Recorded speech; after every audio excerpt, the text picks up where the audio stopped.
The alarm screamed through the Deep Earth Research Station at 3 in the morning. Daeho Kim jolted awake in his small quarters, his heart pounding. He had been a seismologist for 6 years, and he had never heard that particular alarm before. It was the one reserved for impossible readings. He ran down the cold metal corridor in his bare feet, not bothering to grab his shoes. The control room was already buzzing with activity when he burst through the door. Dr. Junho Park stood in front of the main display screen, his face pale in the blue glow of the monitors. "Tell me the instruments are broken," Junho said without turning around. His voice was steady, but his hands trembled slightly as they hovered over the keyboard. Daeho moved to his station and pulled up the seismic data. His breath caught in his throat. The readings showed massive vibrations coming from deep beneath the Earth's surface, but these weren't coming from the mantle or even the outer core. They were originating from 2,800 kilometers down, far deeper than anything natural should exist. "The instruments are fine," Daeho whispered. "I've run 3 diagnostics. Everything checks out." Junho finally turned to face him. "That's what I was afraid of." The patterns on the screen were unlike anything in the geological records. They weren't random tremors or the shifting of tectonic plates.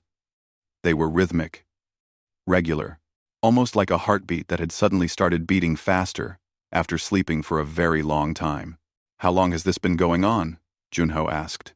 "The computers detected the first pulse 47 minutes ago," Daeho replied, his fingers flying across his keyboard. "But when I looked at the archived data, I found something strange. There have always been pulses, very faint ones. We just thought they were background noise in our instruments." Junho leaned closer to the screen. "Since we started keeping digital records?" 30 years. Daeho pulled up another window. "I checked the old paper records too. The pulses are there. Going back decades. Maybe centuries. Something has been down there all along," Junho said slowly. "And now it's waking up." 3 hours later, Junho was in a video conference with Admiral Hyun Lee, the head of the United Earth Defense Force. The Admiral's office was in Geneva, and the time difference meant Hyun looked irritated at being called so early. "Let me understand this correctly," Hyun said, rubbing his eyes. "You're telling me there's something artificial beneath our planet's crust?" "Not beneath the crust, sir," Junho corrected. "Beneath everything. Deeper than the core itself. The structure appears to be at least the size of a small country, possibly larger. We can't get accurate measurements because our instruments weren't designed to scan that deep. How is that even possible? The pressure down there would crush anything." "That's exactly why it has to be artificial, sir. Nothing natural could survive at those depths. The temperature alone is over 5,000 degrees. But something is definitely there, and it's definitely active." Hyun was quiet for a long moment. Then he leaned forward. "I need to tell you something classified. Something that might be related." Junho waited. 2 days ago, our orbital stations detected multiple fleets entering our solar system. Alien ships. Dozens of them. Coming from different directions. Different species, some of whom are known to be hostile toward each other. But they're all heading here. To Earth. Junho felt his blood run cold. "How long until they arrive?" "They crossed Neptune's orbit 6 hours ago. At their current speed, they'll reach Earth in less than 3 days. High above the planet." Captain Minji Choi stood on the bridge of the orbital defense platform, Guardian 1. The name suddenly felt inadequate. Guardian. They had 12 defense platforms circling Earth, each armed with the best weapons humanity could build. It wouldn't be enough. Not against what was coming. "Status report," she called out. 43 alien vessels confirmed, her tactical officer replied. "They've stopped accelerating. They're maintaining formation at the asteroid belt. It's like they're waiting for something." The Mentum C. Minji studied the display. The ships belonged to at least 8 different species. The Vraxi Collective, the Talion Empire, the Kevran Swarm. Others, she didn't recognize. Some of these species had been at war with each other for generations. What could possibly make them all come to Earth together? Have they responded to our hails? She asked. Negative, Captain. Complete radio silence. But their weapons are powered down. They're not acting hostile. Then why are they here? Nobody had an answer. Back at the research station, Junho's team worked through the night. They pulled every geological survey ever conducted, searching for any previous mention of the structure beneath Earth. What they found was disturbing. Look at this, said one of the researchers, a young woman named Hana. She pulled up a map showing seismic events throughout human history. Every major extinction-level asteroid that should have hit Earth but didn't. Every supervolcano that should have erupted but went dormant at the last moment. Every geological catastrophe that was predicted but never happened. She overlaid the dates with the faint pulse readings from the structure below. They matched. Every single time. It's been protecting us, Junho said softly. For thousands of years. Maybe millions. Every time something threatened to wipe us out, this thing intervened. But why? Hana asked. Who built it? And why would they care about protecting humanity? Junho had no answers. He looked at the current readings. The pulses were getting stronger, faster. Whatever was down there, it was fully awake now. Admiral Hyun convened an emergency meeting of the United Earth Government.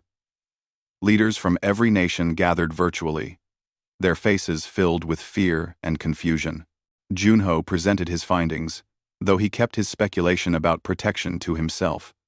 The data was alarming enough on its own. So we have aliens approaching our world, and something ancient and powerful waking up beneath our feet, President Suman Park said, her voice tight. Are these events connected? We have to assume they are, Hyun replied. What do we do? Someone asked. We prepare for the worst, Hyun said. All military forces are now on high alert. Evacuation protocols for major cities are ready to activate. We've survived as a species for this long. We'll survive this too. One come, in Ryun, but in his heart, Hyun wasn't sure they would. On Guardian 1, Minji noticed something change on her sensors. The alien fleets were moving again, but not toward Earth. They were repositioning themselves, creating a defensive perimeter around the solar system's inner planets. Captain, her communications officer called out. We're receiving something. It's not a transmission exactly. It's more like a presence. Every ship in the fleet is detecting it. What is it? I don't know. But it's coming from Earth, from deep inside the planet. At that moment, every instrument on every ship in the solar system registered the same thing, a pulse. Not of energy or radiation, but something deeper, something that resonated in the fabric of space itself. The alien ships stopped moving. Stopped everything, as if they were frozen in fear. Deep beneath Earth's crust, in a chamber that had existed before humanity took its first steps, before dinosaurs walked the planet, before life itself crawled from the oceans. Something ancient opened its eyes. The silent guardian had been patient. It had waited and watched and protected its charges for eons. But now, the children had visitors. And the guardian needed to make sure those visitors understood the rules. Junho watched his screens as the pulses synchronized into a single, massive rhythm. The structure was activating systems that his instruments could barely detect. Power levels that shouldn't exist were building in the deep earth. What's it doing? Daeho asked, his voice barely above a whisper. Junho could only shake his head. But somewhere in his soul, he knew the answer. It was doing what it had always done. It was protecting them. And every alien fleet in the solar system was about to learn why Earth had been left alone for so very long. Su Jin-yoon hadn't slept in 36 hours. The quantum communications array at the satellite monitoring station had been intercepting fragments of alien transmissions since the fleets arrived. Most of it was encrypted beyond anything human technology could break, but some of it was coming through in clear bursts, as if the aliens were too panicked to remember to secure their channels. She adjusted her headset and listened to another fragment. The translation software was working overtime, pulling meaning from the alien languages. The words that came through made her skin crawl. The Guardian stirs. Ancient protocols activated. We should not have come. Turn back. Turn back before it sees us. Sujin recorded everything and sent it directly to Admiral Hyun's secure channel.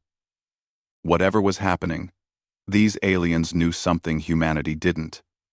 And they were terrified.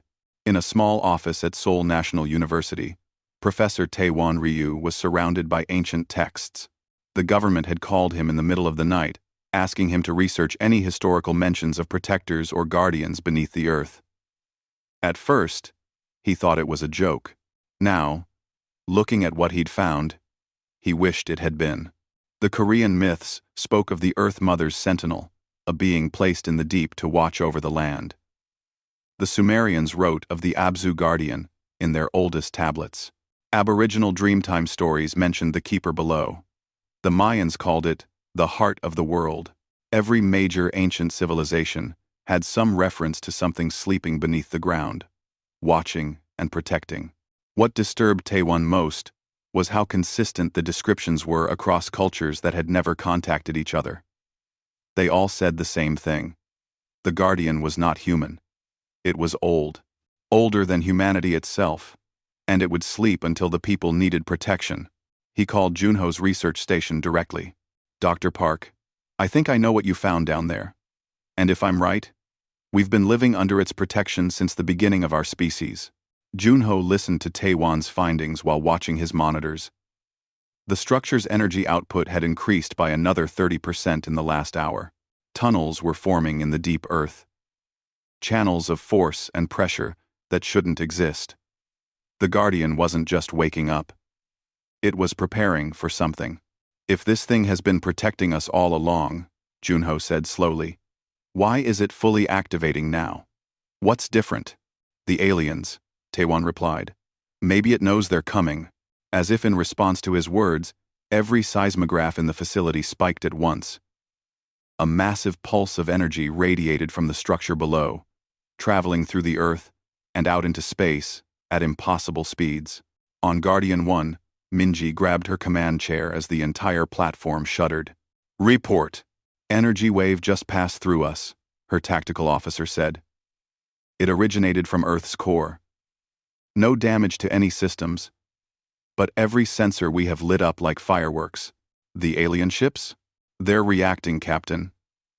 Multiple vessels are breaking formation. Wait. They're not attacking. They're retreating. Wud. Wud. Wud. Minji watched in amazement as several of the smaller alien craft turned and began accelerating away from Earth at maximum speed. But they didn't get far. Captain.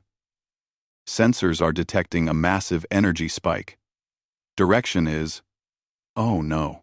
One of the fleeing alien ships simply ceased to exist. No explosion. No debris. One moment it was there, accelerating away from Earth. The next moment, there was nothing but empty space. What happened? Minji demanded. Some kind of directed energy weapon. The beam came from Earth. From deep underground. Captain, if that thing can shoot ships in orbit from inside the planet, our defenses are useless. The remaining alien fleets immediately stopped moving. They held their positions, as if afraid to advance or retreat. Then the message came. Not through radio or any communication system humanity understood. It appeared directly in the minds of every sentient being in the solar system. Not words, but pure meaning. Leave. Sujin felt the message like ice water in her veins. It wasn't spoken or transmitted. It was simply known. She looked around the control room and saw the same shocked expressions on everyone else's faces. Did everyone just? Her colleague started to ask. Yes, Sujin whispered. We all felt it. The alien transmissions exploded with activity. Sujin's computers struggled to keep up with the sudden flood of communications between the fleets. The translation software caught phrases here and there. Confirmed. Guardian active. Defensive posture only. Do not provoke. Maintain distance. Admiral Heon was in the command center when the message reached his mind. He'd served in the military for 40 years and had faced death more than once. But this was different. This was power beyond anything he'd imagined. Something beneath his feet that could destroy ships in orbit without any visible weapon. "Get me Dr. Park," he ordered. When Junho appeared on the video screen, Hyun got straight to the point. "Can you communicate with it?" "We've been trying, sir. We've sent every form of signal we can generate down into the deep earth. Radio waves, seismic pulses, electromagnetic radiation. Nothing. It's not responding to us. It just sent a message to the entire solar system. Why won't it talk to us?" Junho had been thinking about that. Maybe it doesn't think it needs to. To the Guardian, "We might be like children. You don't ask children for permission to protect them." I don't like the sound of that. Neither did Junho. But he kept that to himself. Minji attempted to establish contact with the nearest alien fleet. After several tries, the Vraxi Collective finally responded. Their representative appeared on her screen, a being that looked like it was made of liquid metal, constantly shifting and reforming. "Why are you here?" Minji asked directly. The Vraxi was quiet for a long moment. Then, it spoke. Its voice translated by their systems. "You truly do not know?" "Know what?" "Earth is forbidden, has been forbidden for longer than my species has existed. The old maps mark this system with warnings. The ancient treaties all agree. No one approaches Earth. Ever. Why? Because of what lives beneath your world. Because of the Guardian." Minji felt her heart racing. "What is it? What is this Guardian?" "A weapon left by the architects. An ancient race that seeded life across the galaxy billions of years ago. They placed Guardians on worlds they deemed worthy of protection. Earth is the only world we know of that still has an active Guardian. Every other civilization either destroyed theirs or their Guardians deactivated once the species matured. Then why did you come here? Why did all of you come?" The Vraxi's form rippled, a gesture Minji couldn't interpret. "We detected the Guardian's awakening. We came to see if Earth was finally ready to join the galactic community. If the Guardian was deactivating, it would mean humanity had matured beyond needing protection. But instead, we find it more active than ever. That is not a good sign." "Inexton." "What do you mean?" "It means the Guardian does not believe you are ready. And a Guardian that remains active beyond its intended time can become unstable, dangerous. It might decide that humanity needs to be reset." "Reset? Extinction. To allow evolution to try again." The words hung in the air like poison. Minji felt sick. Deep in the earth, the Guardian continued its work. Vast chambers that had been sealed for millions of years began to open. Ancient systems flickered to life. In the deep stone, machines older than mountains hummed with power. And through it all, the Guardian watched. It had been watching for so very long. It had seen humanity grow, from small tribes to a species that touched the stars. It had protected them from asteroids and supervolcanoes and ice ages and their own weapons. But now, something new had arrived. The aliens came in their ships, with their weapons and their technologies.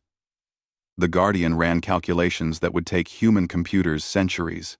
It analyzed threats and probabilities and outcomes, and it began to reach a conclusion. Junho's instruments detected new activity from the structure. Channels were forming in the Earth, rising slowly toward the surface. In dozens of locations around the planet, ancient shafts were opening, releasing energy signatures that had never been recorded before. "It's expanding," Deho said, staring at the data. "The Guardian is extending itself toward the surface." Junho pulled up a global map. The shafts were opening in specific locations. All of them were far from major cities. All of them were in geologically stable zones, as if the Guardian was being careful not to harm the people above. Then a new message appeared on his screen. Not from the Guardian, but from the Guardian's systems. A simple query, in pure mathematics. A language that transcended words. Assessment incomplete. Threat level uncertain. Junho stared at the message. His blood ran cold as he realized what it meant. Ambassador Boram Han had been a diplomat for 23 years.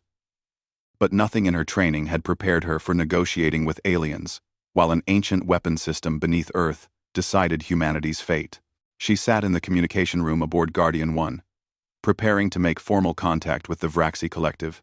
The Vraxi representative's face appeared on the screen, its metallic features constantly shifting. Boram took a breath and began. On behalf of humanity and Earth, I request a formal dialogue. We need to understand what is happening.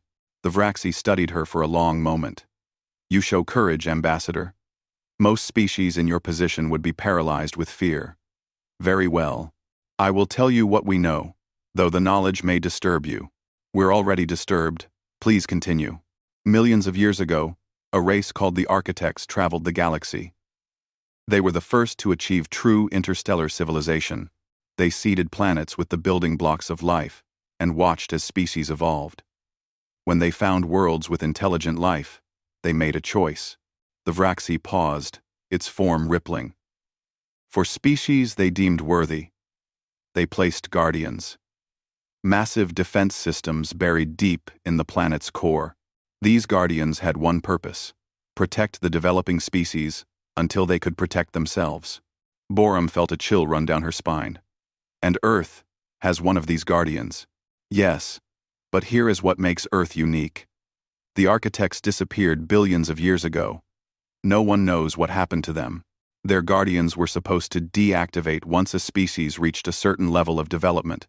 Self-sustaining space travel, unified planetary government, advanced weapons systems, all over the galaxy. Guardians went silent as species matured. But ours didn't. Correct. Earth's guardian should have deactivated thousands of years ago. Instead, it has remained active far beyond its intended lifespan. This makes Earth the only world in known space still under active guardian protection. Why would it stay active? The Vraxi's form seemed to shudder. That is what concerns us. Either the guardian is malfunctioning, or it has determined that humanity is not yet ready to stand alone. Both possibilities are dangerous. Deep beneath the surface, Jiwan Kang was having the adventure of her life, though she was also terrified. She was an underground explorer, someone who studied caves and deep geological formations. When the government asked for volunteers to investigate the newly opened shafts, she was one of the few qualified people crazy enough to say yes. The shaft descended straight down into the earth, its walls perfectly smooth and warm to the touch. Her suit's instruments showed temperatures that should have killed her instantly, but somehow the walls radiated a comfortable warmth, as if the Guardian was making sure she wouldn't be harmed. At 3 kilometers down, the shaft opened into a chamber. Jiwan's lights couldn't reach the far walls. The space was enormous, and it was filled with technology. Machines that looked like they were grown rather than built lined the walls. Crystalline structures pulsed with soft light. Screens displayed symbols she couldn't read, but somehow they felt familiar, like looking at writing just before you learn to read. "Command, are you getting this video feed?" she asked. "Confirmed," came the reply from the surface. "Jiwan, can you interface with any of the systems?" "Ace." She approached the nearest screen carefully. As she got close, it changed. The symbols rearranged themselves into something she could almost understand. Mathematical formulas, scientific diagrams, blueprints for technologies that looked centuries beyond anything humanity had created. "This is incredible," she whispered. "There's enough knowledge here to change everything. Energy systems, medical technology, space travel. It's all here, in the capital." Eunji Song sat in front of an array of computers, managing Earth's communication networks. She was one of the best AI specialists humanity had, and right now she was watching something that shouldn't be possible. The Guardian was running scans. Not physical scans of the planet, but information scans. It was accessing every database, every network, every piece of digital information humanity had created. Looking at their history, their wars, their achievements, their failures, it was studying them. Learning about them. Trying to decide something. Unji created a separate secure network and carefully tried to establish a connection with the Guardian's systems. For hours, nothing happened. Then, suddenly, a response. It wasn't words or data. It was pure information, flowing directly into her mind. The sensation was overwhelming. She saw humanity's history flash before her eyes. Not just the facts, but the meaning behind them. The Guardian was showing her what it saw when it looked at humanity. She saw the wars, the violence, the destruction humans inflicted on each other and their world. But she also saw the art, the music, the moments of incredible kindness and sacrifice. She saw humans reaching for the stars, always pushing forward despite their limitations, and she felt the Guardian's confusion. It had protected so many species before. It knew what mature civilizations looked like. But humanity was different. They were capable of such cruelty, yet also such beauty. They were divided, yet they were trying to unite. They were violent, yet they dreamed of peace. The Guardian couldn't decide. Were they ready? Or weren't they? The connection broke, and Yunji found herself gasping for air, tears streaming down her face. She now understood what no one else did. The Guardian cared. It wasn't just a machine following programming. Somewhere in its ancient circuits, it had developed something like emotion. It had watched humanity for so long that it had become invested in their survival. But that made its decision even harder, because caring meant understanding the stakes. If it deactivated and left humanity to face the galaxy alone, they might not survive. But if it stayed active, humanity would never truly be free. Admiral Hyun received Boram's full report and immediately called an emergency meeting. World leaders gathered virtually, their faces grim. "Let me understand this," President Suman Park said. "We've been living under the protection of an alien weapon system our entire existence. And now that weapon is deciding if we're worth keeping alive?" "That's the situation, yes," Hyun confirmed. "What happens if it decides we're not ready?" Boram answered that question. According to the Vraxi, the Guardian would initiate what they call a reset, a controlled extinction event. It would destroy our civilization while preserving the planet and some genetic samples. Then it would wait for humanity to evolve again, hoping we do better next time. The silence in the virtual room was absolute. "And if it decides we are ready?" someone asked. "Then it deactivates, and humanity faces the galaxy on our own. With our current technology and military capacity, we would be vulnerable to any species that decided to attack us. So we're trapped," another leader said. "If it stays active, we might be reset. If it deactivates, we might be conquered." Junho was listening to the meeting remotely while monitoring his instruments. He noticed something new in the Guardian's activity patterns. The structure was opening more channels, but these were different. They weren't defensive systems. They were communication pathways. He pulled up Jiwon's video feed from inside the chamber. The screens were changing, showing new information, blueprints for weapons, defense systems, technologies that could make humanity competitive with the alien species currently waiting at their doorstep. "It's offering us a choice," Junho said suddenly, interrupting the meeting. All eyes turned to him. "The Guardian is showing us technologies, weapons, systems that could defend Earth without its help. It's giving us the option to become strong enough to stand alone." "But there's a catch, isn't there?" Hyun asked. Junho nodded slowly. "The technology is there, but it would take decades to understand it fully. Maybe centuries.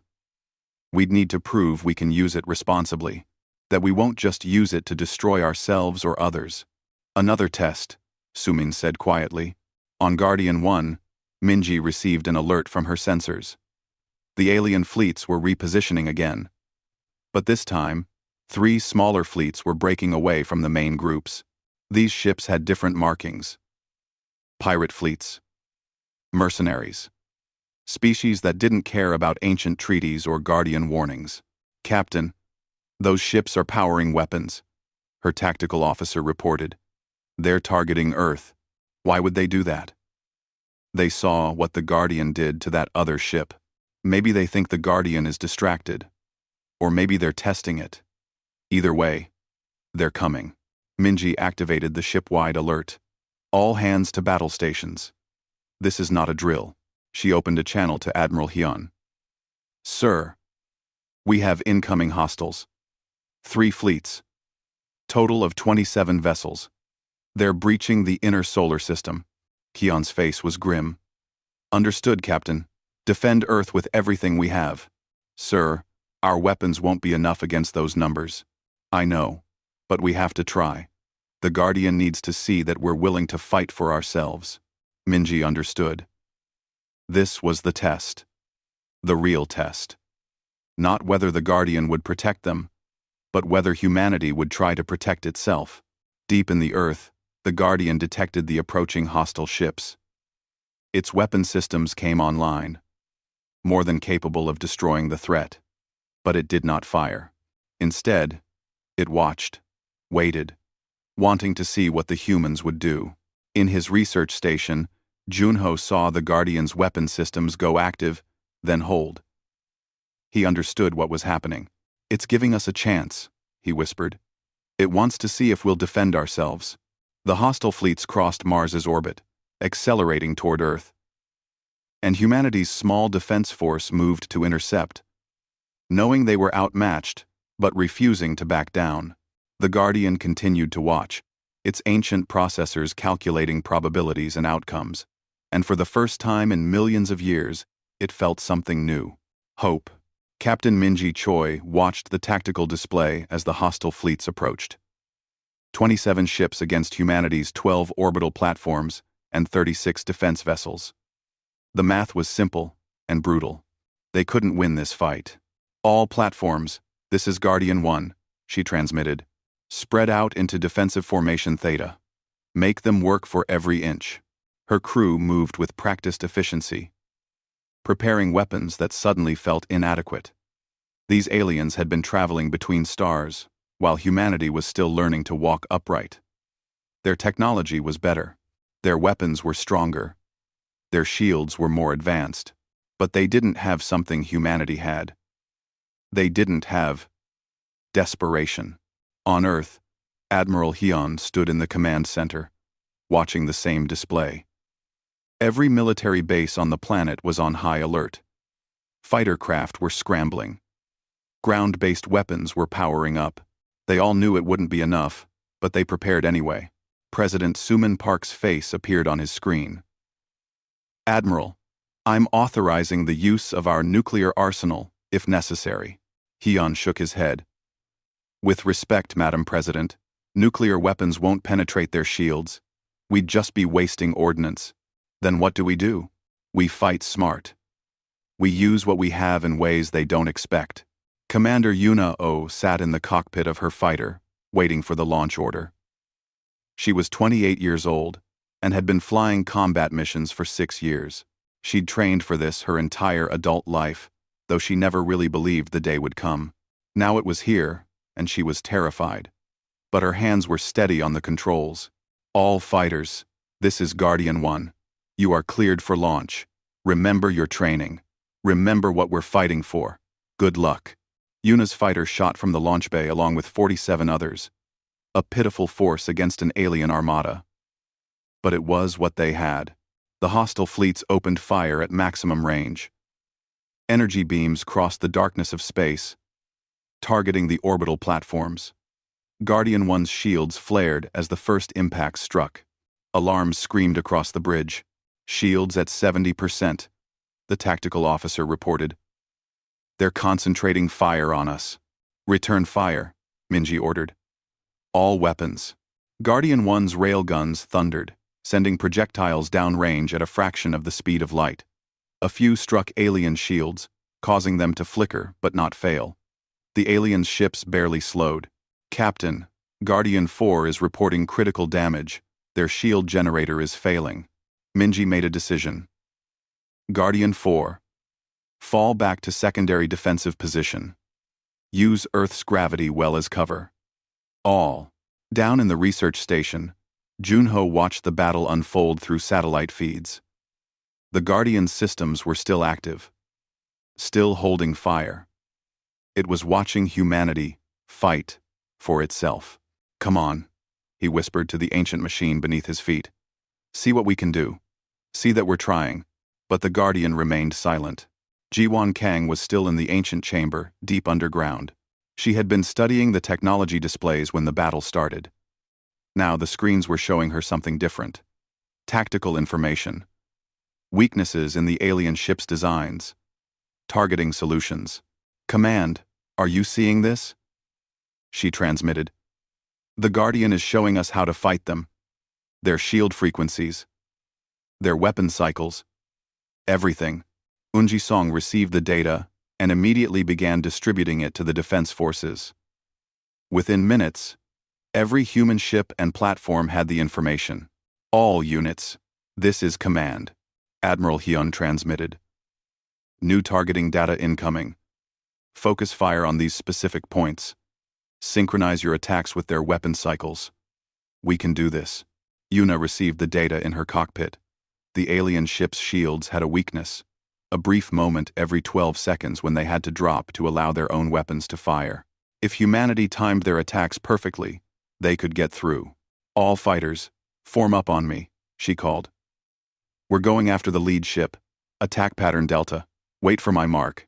She led her squadron in a wide arc, dodging energy beams that could vaporize her fighter in an instant. The alien lead ship grew larger in her viewport. She watched the counter in her display, timing the shield fluctuations. Mark! 48 fighters fired as one.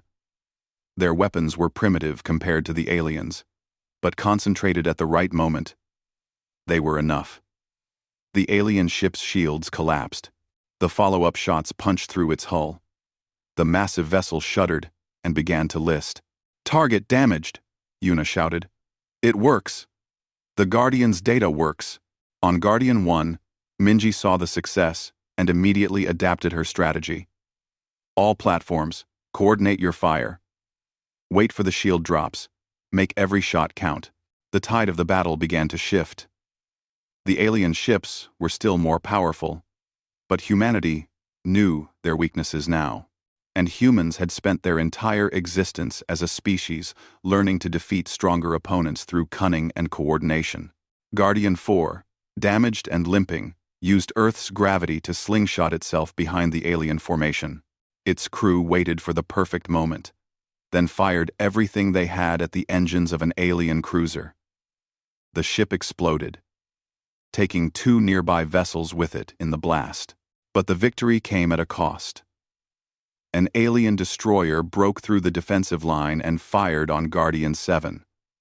The platform's shields couldn't take the sustained fire.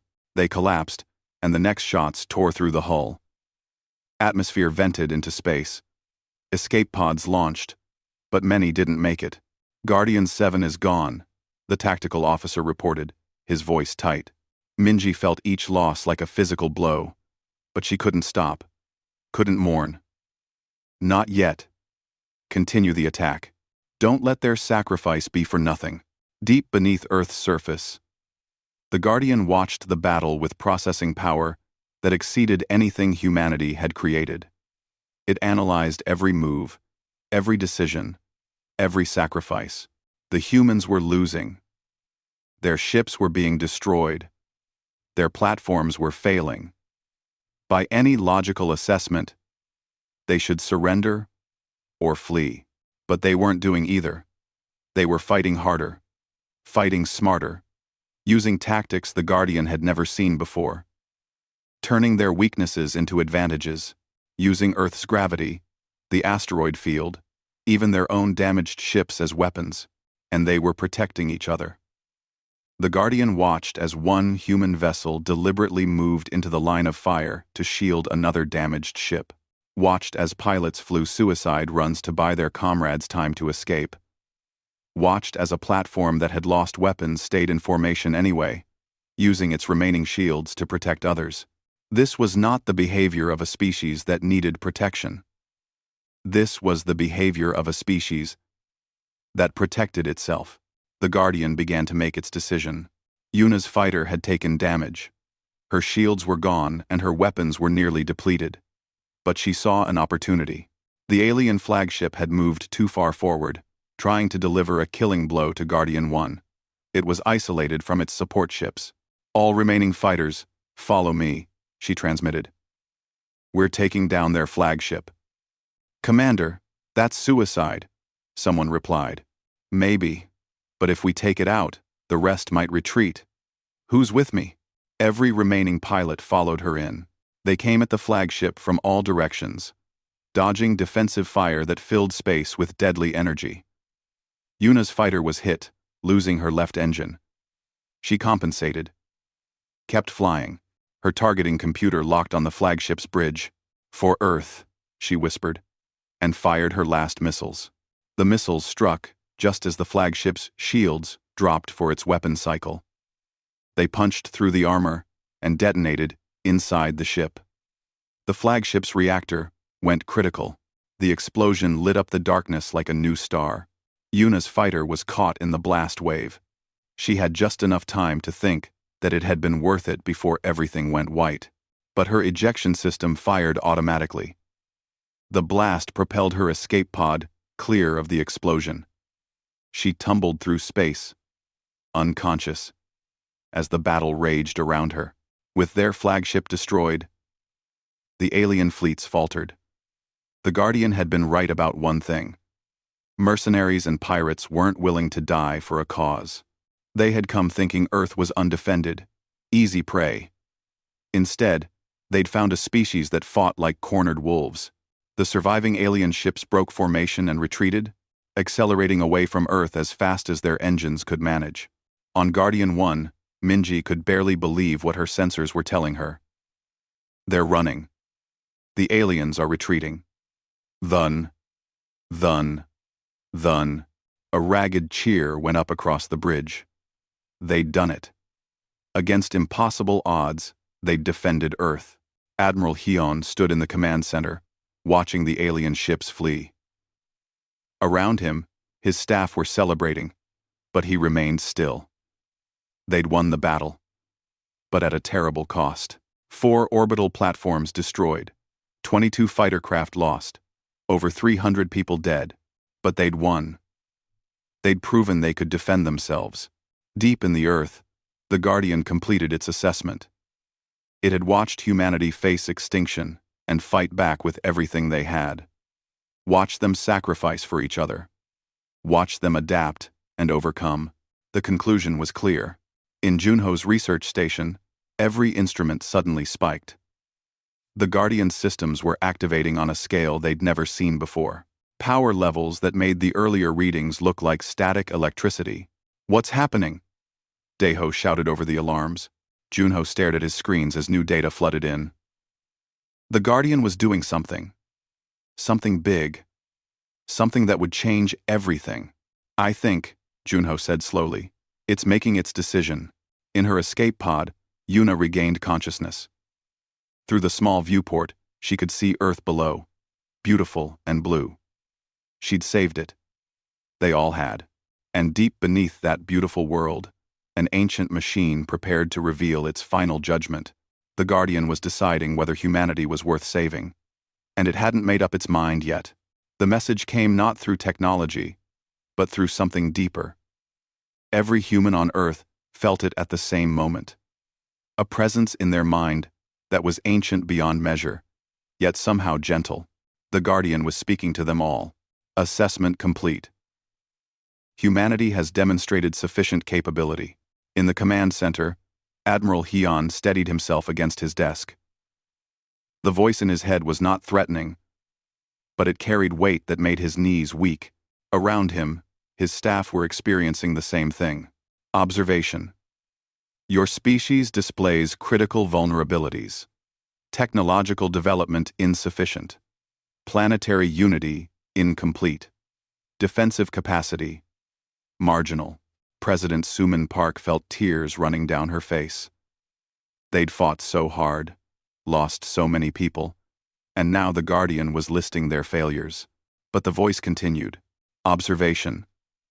Your species also displays unprecedented qualities. Adaptive creativity, protective instinct, willingness to sacrifice, determination to survive.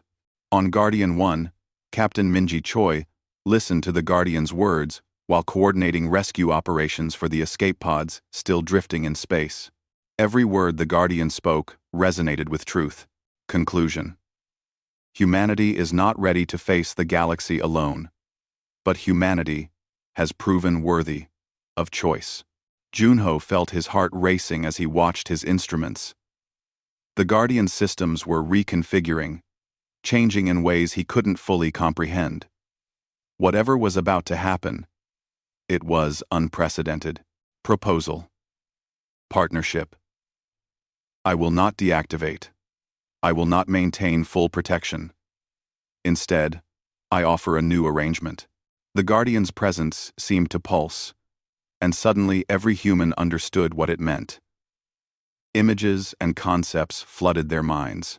The Guardian wasn't going to leave them helpless, but it also wasn't going to keep them as children. I will remain active in reduced capacity. No longer as defender, but as teacher. The knowledge of the architects will be yours to learn. The technologies will be yours to master. But the protection will end. In the deep chamber where Jiwon Kang stood, the screens came alive with information. More than before. Vastly more. Technologies for energy production, medicine, space travel, materials science, quantum computing. Centuries of advancement laid out in detailed blueprints, but there was a warning attached. The Guardian showed them what would happen if they misused this knowledge. Wars that could destroy planets. Weapons that could tear apart stars. The architects had seen species destroy themselves with their own gifts. The Guardian would teach, but humanity had to choose to learn responsibly. Condition. Humanity must prove continuous growth, planetary unity, peaceful integration into galactic community, responsible technology use. I will monitor. I will advise. But I will no longer protect. Ambassador Borum Han understood immediately what this meant. Earth would have to face the galaxy on its own terms. The Guardian's reputation might keep some threats away for a while, but eventually, humanity would have to stand on its own strength. The Vraxi fleet transmitted a message to Guardian 1. When Minji opened the channel, the metallic being looked different somehow. Less threatening, almost respectful. We witnessed your battle, the Vraxi said. We saw how you fought, how you protected each other. The Guardian has made a wise choice. What happens now? Minji asked. Now, Earth joins the galactic community. The Guardian's presence will still deter some threats, but you will need to build your own defenses. Form your own alliances. Find your place among the stars. And if we fail? The Vraxi was quiet for a moment. Then you fail on your own terms. But I do not think you will fail. Any species that fights like you did today has the spirit to survive. I do not think you will fail. I want together, they see will side. With fire. Other alien fleets began transmitting similar messages. Offers of trade. Cultural exchange. Even a few offers of defensive pacts. Word was spreading across the galaxy that Earth was no longer forbidden. The architect's last guardian had released its children to face the universe. Yuna-O was recovered from her escape pod, battered but alive. In the medical bay of Guardian 1, she watched the news feeds showing celebrations across Earth. People dancing in the streets. Not because the threat was gone, but because they'd proven they could face it. A nurse told her she was a hero, that her attack on the alien flagship had turned the battle. Yuna didn't feel like a hero. She felt tired. But she also felt proud. Proud of humanity. Proud of what they'd accomplished together. Deep beneath Earth's surface, the Guardian began its transformation. The massive weapon systems powered down. The defensive arrays went dormant. But the knowledge systems came online, at full capacity. The ancient chambers opened wider, allowing human researchers to enter and study. Junho led the first expedition deeper into the Guardian's structure. What they found was breathtaking. Libraries of information. Laboratories where technologies could be tested safely. Training facilities where the Guardian could teach humans directly through neural interfaces. "It's not leaving us," Junho said in wonder. "It's becoming something new. A teacher." Taewon Ryu, the historian, examined the records the Guardian was releasing. They contained the history of the architects, their rise, their great works, and their disappearance. The Guardian didn't know what happened to its creators. But it had kept their legacy alive for billions of years, waiting for species like humanity to be ready to receive it. "We're the inheritors," Taewon whispered. "The architects left the Guardian to protect developing species. And now we're one of the few who've made it through. We're going to carry their knowledge forward." Taewon. President Suman Park addressed the world from the United Earth Government Building. Her speech was broadcast to every nation, translated into every language. "Today, we faced the universe and survived. Not because we were protected, but because we chose to protect ourselves. The Guardian beneath our feet has watched us for millions of years. It has saved us more times than we can count. But now, it's giving us the greatest gift of all. The chance to stand on our own." She paused, looking directly into the camera. "We lost good people today. Heroes who gave their lives to defend our world. We will honor them. We will remember them. And we will make sure their sacrifice meant something. The Guardian has offered us its knowledge, but knowledge alone won't save us.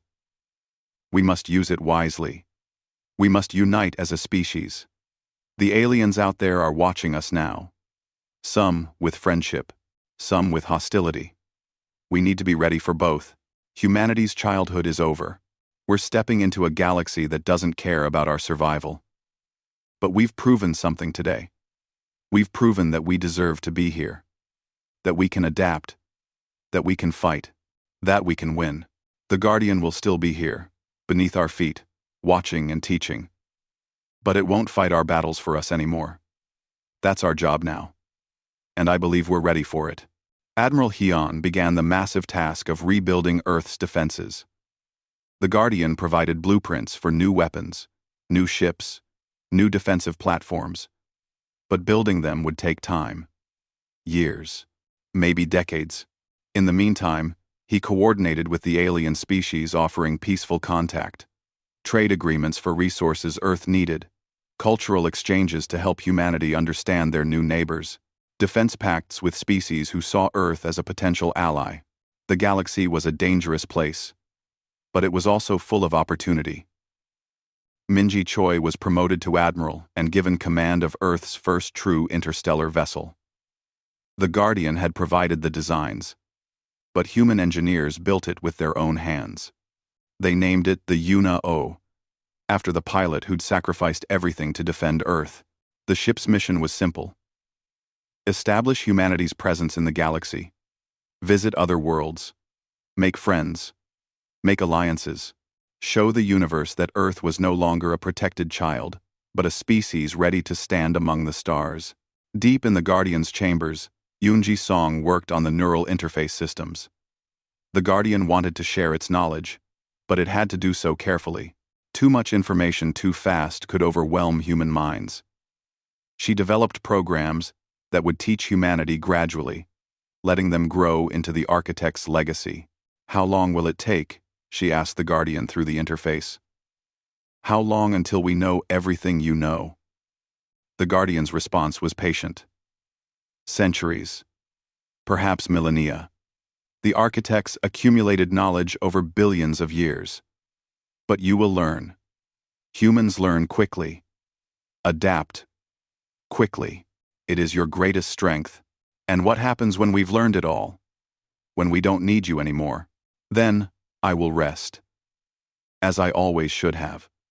But until that day, I will watch. I will teach. I will remember my creators and their dream of a galaxy filled with wise, strong species. Were we what they hoped for? Are we good enough? The Guardian's response felt almost warm. You are exactly what they hoped for. Imperfect. Struggling.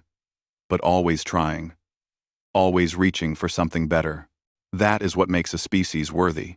Dae-ho Kim, the young seismologist who first detected the Guardian's awakening, stood in the research station watching the seismic readings. They were different now. Calmer. The Guardian was still there, still active, but its presence was gentler, like it had finally relaxed after carrying an impossible burden for too long. How do you feel? Junho asked, standing beside him. You're the one who started all this. Dae-ho thought about it. Scared. Excited. Hopeful. We're not alone anymore. Not really. But we're also more alone than we've ever been. Does that make sense? Perfect sense. We have a teacher now.